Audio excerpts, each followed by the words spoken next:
Hello, Lightseekers. Welcome to our channel. Imagine a world not too distant from now. A world where humanity stands on the precipice of profound transformation. A moment where the Earth as we know it begins to change, shedding its old skin and evolving into something new, something transcendent. But not everyone will be here to witness this new era. Not everyone will have a place in this future. Some will remain. Some will be exiled. As we enter this pivotal phase of planetary evolution, the question arises: who will stay to inherit the Earth? And who will be sent to a distant, forgotten world, a place known as Chiron? The idea of separating humanity into those who are either paragons of virtue or beings of malevolence is misleading. For most of us, the reality lies somewhere in between. The truly angelic and the irredeemably wicked make up less than 5% of the population. The rest of us, 90%, exist somewhere in the gray, the vast expanse of normality, far from being saints or monsters. But here's the unsettling truth. When we talk about those who will stay and those who will go, the discussion is rarely about the average person.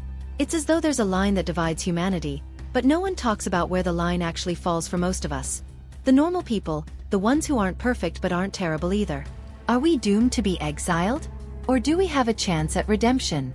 The whispers about who will remain on Earth often speak of the purest souls, those who embody love, charity, and unconditional kindness. These are the people who help others without expecting anything in return, who seize every moment to practice goodness, who love the divine and their fellow beings with all their hearts. These are the souls who score a 9 or 10 on the cosmic scale. Then, on the other extreme, are those who live only for destruction. Criminals, murderers, beings whose very existence inspires suffering, those who refuse to evolve, who ignite wars and feed on corruption. Souls that rank a 0. But what about the rest? What happens to the majority? The ones who are neither divine nor demonic, but somewhere in between. The truth, as always, is complex. This cosmic divide isn't as rigid as some might think. While many wonder if there's a strict threshold, whether a score of 5 is enough to stay on Earth, or if anything less than a 7 condemns you to exile, the real answer is far more nuanced. It's not about being perfect. If it were, none of us would stay. Earth's next phase, the era of regeneration, isn't for saints. It's for souls who strive. It's for those who are aware of their flaws and who work every day to overcome them. Those who stay will not be perfect beings of light, but individuals who have chosen the path of progress. Imperfect, yes, but constantly evolving. The line isn't drawn based on a fixed score. It's drawn based on effort, intention, and the soul's journey towards becoming better each day. The planetary shift began long ago. Some say it started in 1957. Others believe the final transition will be completed within the next few decades. When it does, Earth will no longer be a planet of suffering and trials but one of healing, regeneration, and peace. The era of proving is ending. A new chapter begins, and those who remain will inherit a world far more beautiful than we can imagine. But what about the others? What about those who are sent to Chiron? Chiron? A world shrouded in mystery. It's not in our solar system, but it exists. Despite what some may claim, it is not the minor celestial body discovered in 1977. This is something else. A place, a planet, a new home for the souls who cannot remain on Earth. And what determines who is sent there? It is not a question of punishment, but of readiness. Souls who cling too tightly to material values, who deny the existence of something greater, who refuse to embrace the principles of moral evolution. These are the ones who will be exiled. But even exile is not eternal. Chiron, for all its hardships, is not a prison without hope.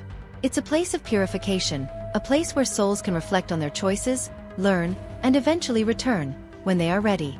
It's a harsh world, where life is primitive, and souls must endure lifetimes of hardship as they rediscover the basics of survival. Imagine living in caves, rediscovering the wheel, fire, and the most basic elements of existence. After experiencing the comforts of Earth, this would be a grueling test. And yet, even on Chiron, redemption is possible. Those who face their shadows, who learn from their exile, may one day return to Earth. The universe is not without mercy. It is not without second chances. But what about those who will stay?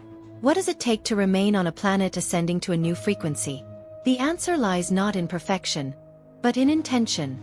Souls who seek to align with the divine laws of the universe, who strive for love, charity, and justice, will have a place in this new world. It's not about having reached an elevated state. It's about pursuing that state.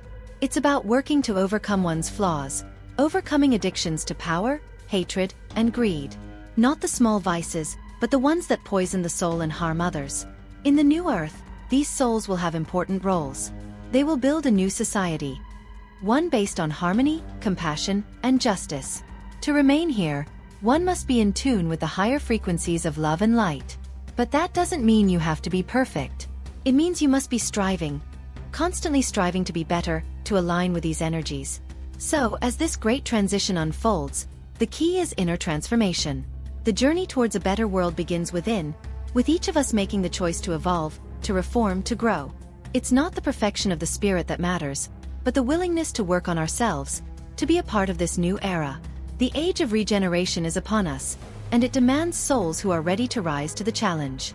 In the end, who will remain on Earth? Those who choose to evolve. Those who pursue love, justice, and harmony.